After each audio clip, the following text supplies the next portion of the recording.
前はもう死んでいる。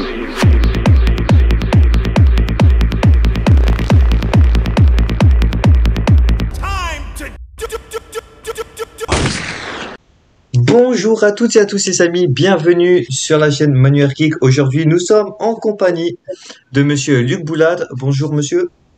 Bonjour Emmanuel. Comment allez-vous? Ben, très bien, merci. Globalement, ça va. En forme, prêt pour cette interview à 100%. Tout va bien. Alors quand tout va bien, tout ira bien. Alors on va débuter comme d'habitude sur ma chaîne YouTube par un portrait chinois. Mais avant cela, c'est pour vous dire que Luc Boulade est un comédien de doublage.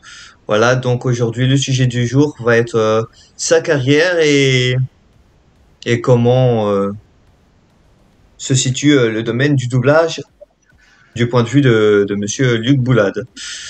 Alors pour commencer le portrait chinois, je vais vous demander si vous étiez une ville, laquelle serez-vous? Serez-vous? Laquelle je serais?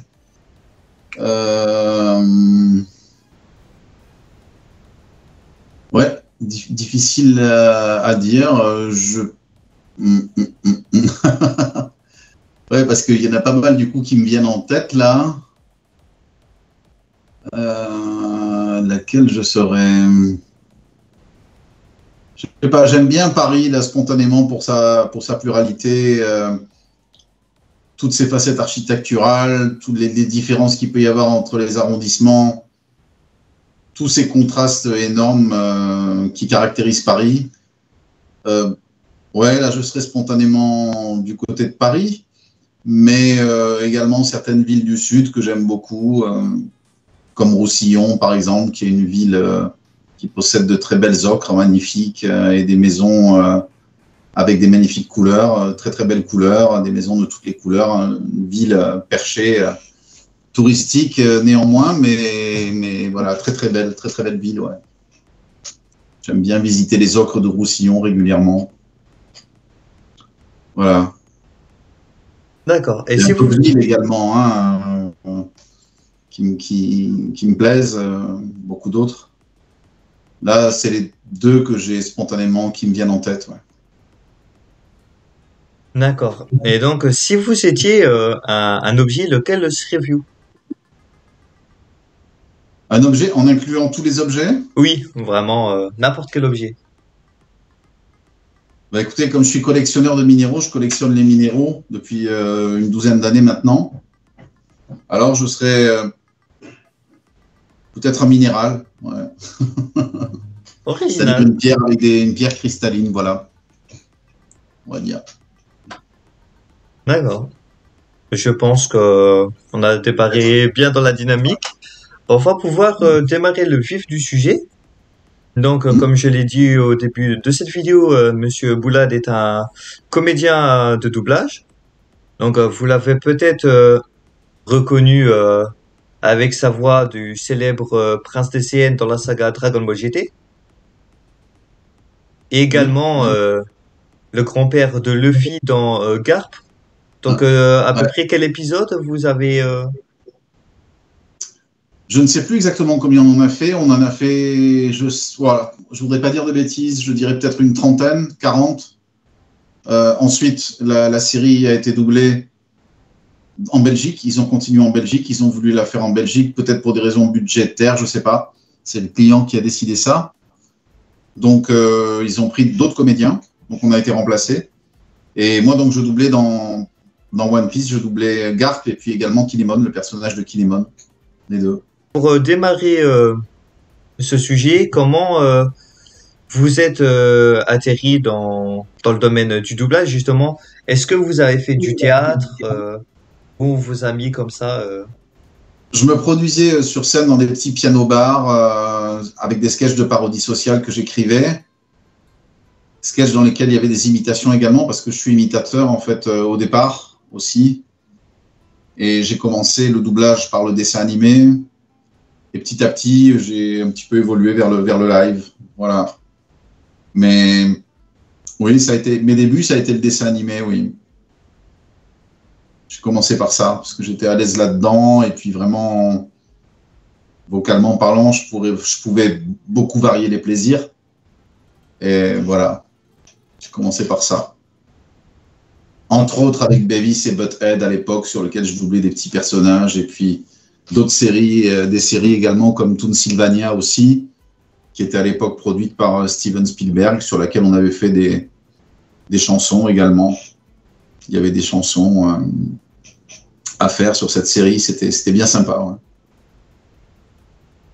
Donc en fait, vous avez débuté déjà dans le domaine de tout ce qui est comédie grâce aux imitations, grâce au spectacle que vous faisiez Ouais. sur scène.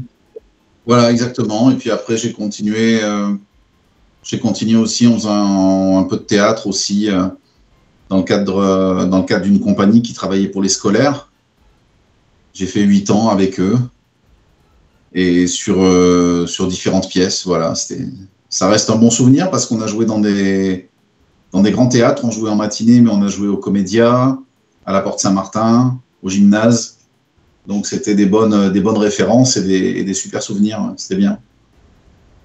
Et donc, entre la période où vous avez fait tout ça et la période où vous avez fini dans le domaine du doublage, il y a eu combien de temps entre ces... J'ai continué. En fait, toute cette période théâtrale, ça a été en même temps que je faisais du doublage. Pareil. J'essayais de m'organiser pour faire coïncider mes horaires. Donc, ça fait combien de temps que vous pratiquez ce domaine du doublage Oh, ça fait pas mal d'années, ouais. Pas mal d'années. Plusieurs décennies, ouais. Voilà. Ouais. Et pas que ça, parce que je travaille également dans le jeu vidéo. Beaucoup. Je travaille sur pas mal de projets de jeux vidéo. D'accord. En documentaire également. Voilà, en voice-over. Un petit peu en narration de temps en temps. Et en jeu vidéo, beaucoup, oui. Et dans le domaine de l'informatique, comme vous me l'avez dit hors caméra. Ouais, j'ai fait une parenthèse aussi là-dedans, ouais, il y a longtemps, ouais. Il y a longtemps. Ouais. J'ai fait une parenthèse dans l'informatique et une parenthèse aussi dans la prise de son au début des années 80. Voilà, dans le domaine de la musique. D'accord, donc ça Ouais, fait pas mal de maquettes, je travaillais dans un studio de maquettes. Et à l'époque de l'analogique, on enregistrait sur bande à l'époque. Et voilà, j'avais travaillé sur différents projets, à la fois de musique africaine, à la fois de variété, avec différents artistes. Voilà, comme Les Innocents, je travaillais une fois avec Les Innocents, Afrika Bambaataa, Norbert Krief, le guitariste de Trust, avec qui j'ai travaillé sur un autre projet. Voilà, c'était pas avec Trust, mais c'était avec un autre artiste. Voilà.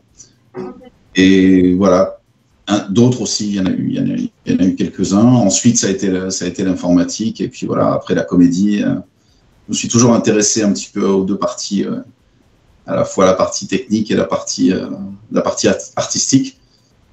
Et le doublage s'exerçant en studio d'enregistrement, je trouve ça assez sympa de retrouver. Bon, maintenant, je suis plus dans la partie technique, je suis dans l'interprétation. Hein. Mais ça me captive toujours autant, tout ce qui touche à la prise de son, au nouveau matériel, à tout ce qui se fait maintenant en ce qui concerne l'évolution des nouvelles technologies, les différents supports qui existent. Voilà, maintenant, on a la possibilité de créer un studio avec peu de choses. Plus ça va, plus les machines prennent de moins en moins de place et font de plus en plus de choses. Donc voilà, c'est une partie aussi qui m'intéresse. Ouais, j'aime bien. Tout est automatisé maintenant, presque. Sauf nous, encore, pour l'instant. Oui. C'est-à-dire que si vous étiez dans le domaine du son, que vous êtes, par exemple, à gérer tout ce qui est son, ça voudrait dire que si on a besoin de vous, vous pouvez gérer.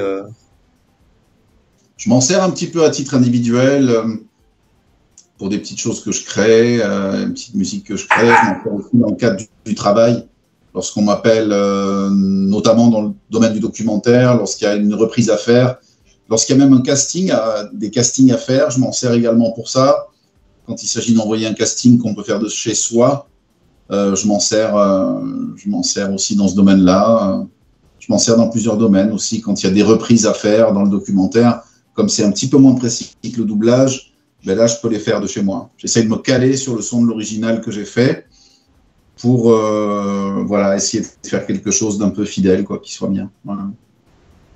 Ah, donc en fait, malgré que vous soyez toujours dans le domaine du doublage, vous êtes quand même dans le domaine technologique. Un petit peu, ouais, un petit peu de temps en temps. J'envoie des choses au travail, ouais, quand il y a, je vous dis, quand il y a des reprises à faire ou quand il y a des castings également, des fois on me demande.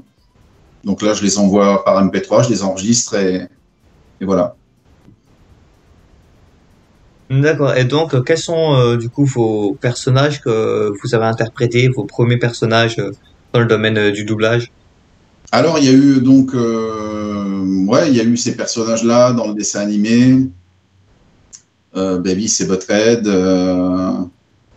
Je me souviens de quoi également. Bah, il y a eu ce personnage que j'ai trouvé pas mal aussi par la suite, que j'ai retrouvé d'ailleurs aujourd'hui en séance. J'ai doublé aujourd'hui cet acteur qui s'appelle Lyndon Ashby, que j'avais retrouvé, que j'ai, comment dire, j'ai enregistré avec lui sur la série, enfin, je l'ai doublé sur la série Melrose Place. Voilà. Et également quelques longs métrages aussi. J'ai pas tout en tête. Il faudrait reprendre tout ce que j'ai fait enfin, reprendre un petit peu ce que j'ai fait sur le site RS Doublage. Mais voilà, je travaillais pour différentes sociétés de production, dont, enfin voilà, Dubbing, la Sophie, et puis d'autres choses, d'autres sociétés de production aussi. Ouais. Et au final, les voix qu'on vous reconnaît le plus, au final, c'est celui de Vegeta Super Saiyan 4 et Garp qu'on vous reconnaît le plus. Reconnais, je sais pas, parce que Garp, j'ai énormément changé ma voix pour le faire. Et donc, c'est difficile de me reconnaître là-dessus. On va davantage me reconnaître sur un personnage sur lequel je change pas spécialement de thème de voix, sur lequel je vous parle, voilà, sur lequel je m'exprime, je joue avec ma voix sans la changer, en fait. C'est là-dessus qu'on va me reconnaître. Non, mais quand je parle de reconnaître, je parle pas de reconnaître au sens vocal. C'est par exemple quand vous allez en convention, les Ouais. personnages que d'office ils vont mettre dans la représentation, ça va être Vegeta Super Saiyan 4 et Garp. C'est ça que je parle. C'est pour ces Oui, voix-là que oui. vous. Ah oui, oui, c'est vrai. Pour ce qui parle aux gens, c'est ça. Ce qui parle aux gens, c'est également comment dire. Ouais, ouais. En général, ça touche pas mal à tout ce qui est manga. Ouais, beaucoup, beaucoup. Ouais. One Piece et également Dragon Ball GT. Et puis voilà, ça y est, Teen Wolf. Teen Wolf. Teen Wolf, d'accord. La série Teen Wolf. Mais c'est vrai que ça va relativement vite quand les personnes ont l'habitude de poser leur voix. Parce que je sais que quand j'avais interviewé Philippe Patriotti, il me disait que au départ ça prenait du temps et qu'après, vu que c'était les mêmes voix qu'ils avaient déjà travaillé, ça allait plus facile à interpréter. Oui, une fois qu'on a bien le personnage, oui, oui, oui. Au début, ça prend toujours un peu de temps, mais une fois qu'on a bien le personnage, qu'il est bien ancré, ben là, on peut vraiment y aller, quoi. Et du coup, on gagne du temps. On va plus vite, pardon. Bah, techniquement, vous gagnez du temps en allant Ouais, plus on gagne vite. du temps, ouais, par rapport au début, ouais. On peut du coup aller vraiment dans le sens du doublage filmique, du coup cinématographique. Qu'est-ce que vous avez C'est vrai que comme vous venez de l'énoncer, on a beaucoup parlé d'univers manga, mais au niveau Ouais, oui, c'est ça, ouais. des cinématographiques, pas vraiment du doublage, qu'est-ce que vous avez interprété comment c'était le ressenti, la sensation? Ça dépend sur quel film, en fait. Ça dépend sur quel film. Je garde un souvenir assez particulier. Le personnage le plus atypique que j'ai fait, c'était un personnage travesti que j'avais doublé dans le film de Clint Eastwood qui s'appelle Minuit dans le jardin du bien et du mal. Et ça, c'était vraiment spécial, très spécial. Ça a été difficile à ça a été vraiment un personnage qui a été pas évident à trouver, quoi. Ce qui était très particulier, très particulier. Puis c'est difficile. Nous, quand on double un personnage, on a tendance à s'identifier dessus. Et là, c'est vraiment difficile de s'identifier à quelqu'un qui a un corps de femme, quoi. Mais C'était néanmoins super intéressant à faire. Et puis là, bientôt, ils vont sortir Avatar 2. Donc j'espère que je retrouverai le personnage que j'ai doublé dans Avatar 1. Voilà. Et puis après, non, sinon j'ai travaillé sur d'autres films aussi. La Ligne Rouge, Le Soldat Ryan, beaucoup d'autres choses. Mais je ne les ai pas là spontanément en tête. Il faudrait regarder sur le site RS Doublage, ouais, où il y a beaucoup plus de choses. Ouais. Comme vous venez de l'énoncer, c'est vrai. Avatar, une grande œuvre qui ressort en fin d'année, dont vous avez eu un rôle.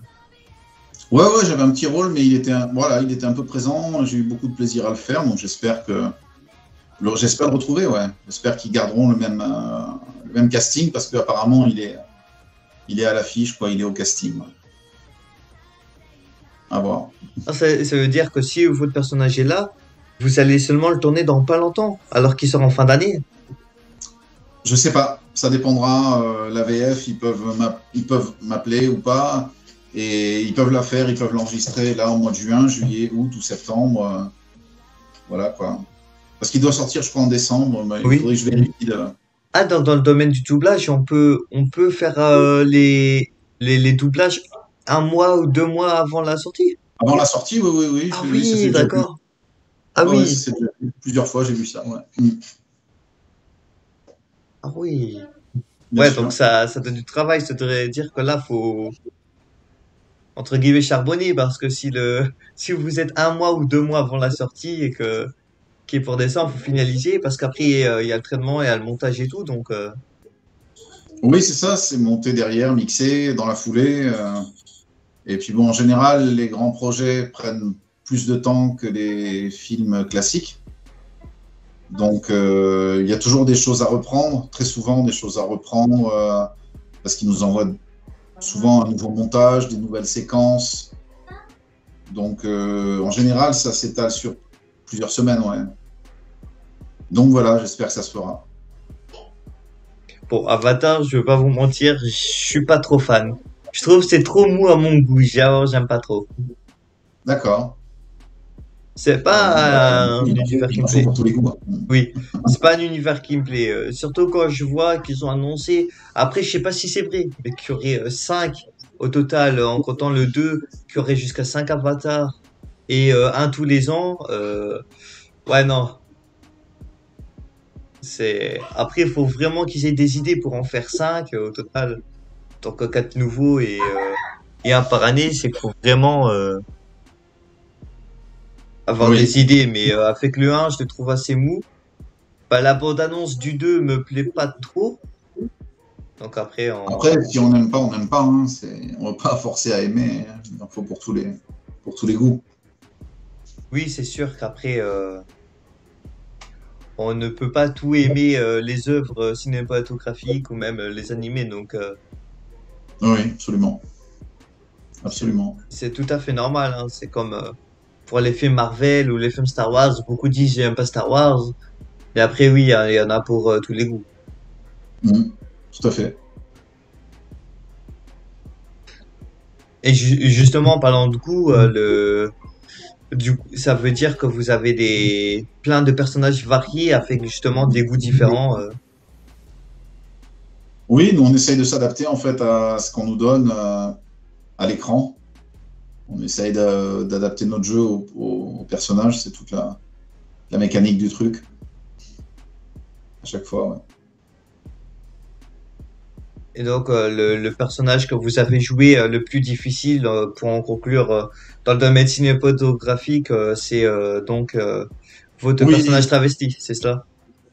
ouais, le plus difficile, oui, pour moi, ça a été celui-là, oui. Ça a été compliqué. Difficile parce que ça a été long à trouver. Ouais. Mais c'était super intéressant, par contre. Et c'est que dans quelle œuvre et quel personnage où vous avez le plus aimé interpréter un personnage? J'ai vraiment pas de préférence. Je peux pas en sélectionner une. Et puis en plus, il y en a certaines dont je me souviens pas. C'est les gens lors des conventions, des fois, qui me disent, tiens, t'as doublé tel personnage dans telle série, et puis je m'en souviens. Je garde pas tout en tête. Ce que je peux dire, c'est qu'en ce moment, ouais, Je vais pas faire un retour sur le passé pour dire je préfère tel personnage ou plutôt tel autre. Non, j'ai beaucoup de plaisir en ce moment. J'enregistre Les Maîtres de l'Univers, Révélation, qui est dirigé par Philippe Roulier, sur lequel je double le tigre qui s'appelle Cringer, ou Cringer. Et voilà, j'ai beaucoup de plaisir à doubler ce personnage-là. Ah, les Maîtres de l'Univers, la version un peu 3D là, qui est diffusée sur Netflix. Voilà, c'est ça. D'accord. Là-dedans, je double le tigre Cringer et j'ai beaucoup de plaisir à faire ça. Et, Maintenant, ouais, en choisir un personnage en particulier, non, j'en ai pas qui me viennent. Non, non. En tout cas, ce que j'aime beaucoup, c'est varier énormément. On varie beaucoup dans notre métier. On peut faire un documentaire. Il y a quelques jours, j'ai fait un documentaire le matin, un film l'après-midi, et puis en fin d'après-midi, un jeu. Donc, c'est pas la même mécanique, c'est pas le même travail. Et c'est ça, en fait, qui est très excitant. Moi, c'est ça que je retiens surtout, en fait. La différence de... Chaque domaine exige une technique différente, et donc d'ajuster son jeu à chaque fois. Et c'est ça que je trouve intéressant, en fait, passer d'un exercice à l'autre. Ouais. oui, donc en fait, c'est vrai qu'il y a beaucoup de personnages que vous interprétez, donc beaucoup vous les oubliez parce que vous les joué des fois qu'une fois et ça y est, Oui, c'est joué, hop, entre guillemets, c'est joué une fois, on sait qu'on va pas le rejouer, hop, on le perd et voilà. Et des fois, on peut oublier. Au bout de quelques mois, on ne sait plus trop exactement, quoi. oui, pour même en revenir avec Philippe Ariotti m'avait dit, il a fait plus de 1000 voix quand même, donc Ouais, c'est ça. il me semble, donc 1000 voix, quand il dit ça, tu dis, ah la vache, 1000 voix. Ouais, Ah, ouais, ça fait. Enfin, ouais, 1000 personnages, en tout cas, peut-être. Mais c'est ça qui est 1000 voix différentes, c'est pas évident quand même. Mais 1000 personnages différents, ouais. Donc, Après, il ouais, faut c'est se ça. dire que C'est de se rappeler, quoi. Après, faut se dire que Philippe Ariotti est plus âgé que nous. Donc, il a forcément plus d'expérience. Il a commencé jeune, forcément, il a plus Oui, d'expérience dans le doublage. Et donc, ouais, ouais, forcément, tout à fait. parce que j'ai remarqué que beaucoup de gens dans le domaine du doublage, euh, en tout cas dans les personnes connues ou dans les gens que j'ai interviewés, c'est pas des personnes qui en sortent directement. C'est ça y est, ils sont dedans, ils continuent et jusqu'à ce qu'ils soient âgés, quoi. Comme Philippe Ariotti, Patrick Borg. Ouais, Comme tout à fait. comme toutes ces grandes personnes-là, ils sont entrés dans le doublage et voilà, ils sont encore dans le domaine et Mhm. voilà, ça reste Oui. des légendes du Ouais, domaine du doublage. ouais, tout à fait. Tout à fait. Bah, en reparlant du coup sur le domaine de Dragon Ball, qu'est-ce que ça vous fait de savoir que vous allez reprendre pour Dragon Ball GT le rôle justement qui était joué durant bah, entre guillemets des décennies par Éric Legrand. Qu'est-ce que ça vous a donné comme impression de savoir que c'est vous qui jouez Vegeta alors que d'habitude c'est Éric Legrand qui Ben, l'interprétait? je savais même pas ce que c'était qu'un manga.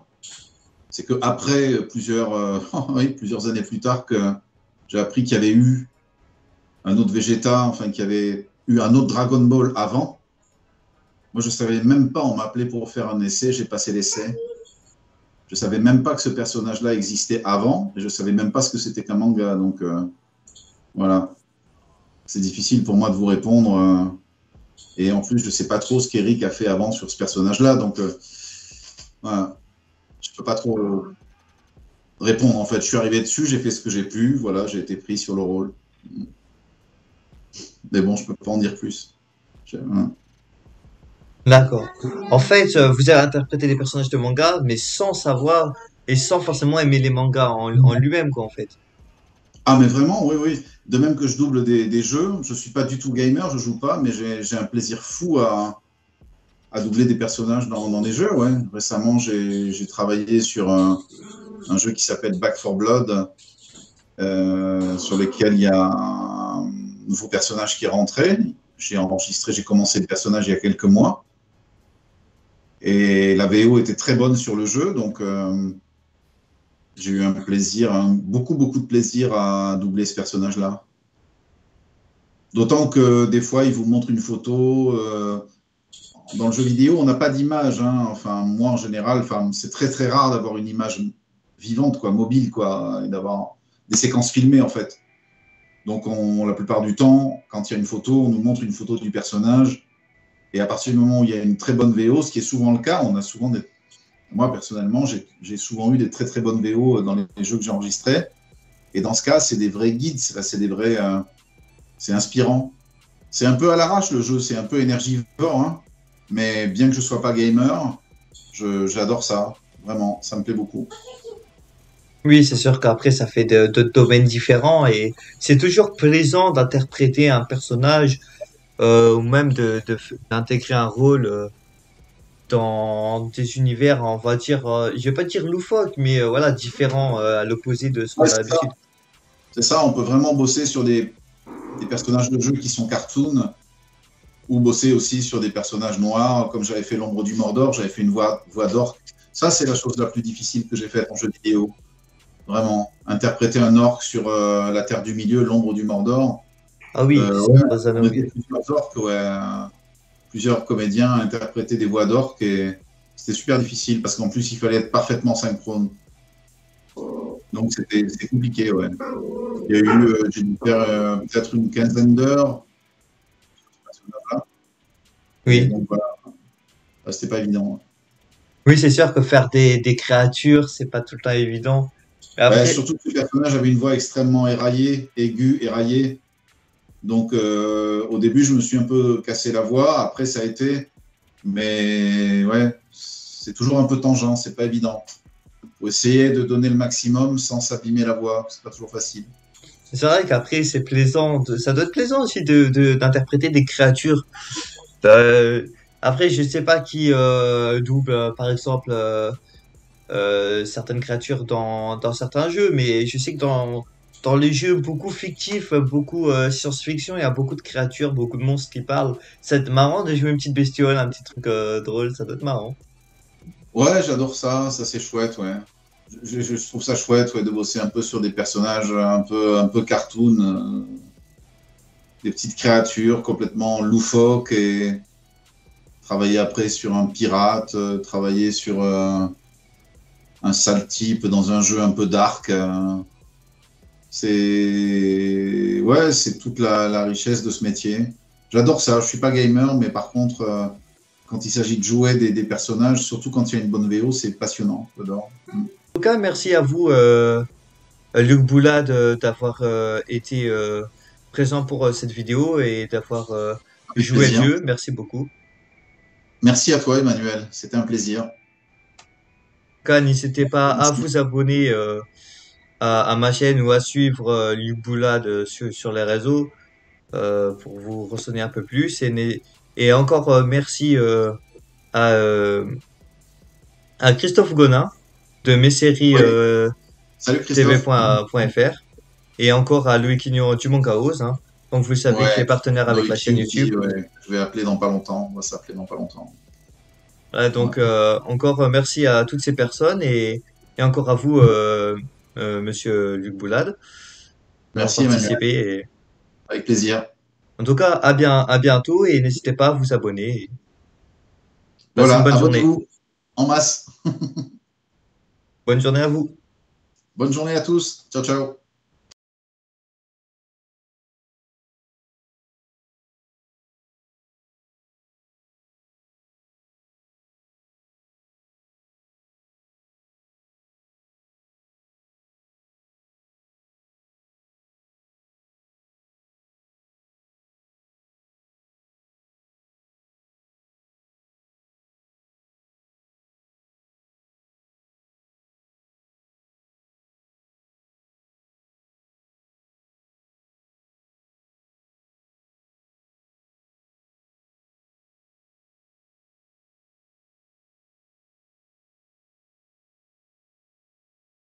Cette fois-ci, un petit bonus car pour ceux qui ont été jusqu'au bout de la vidéo.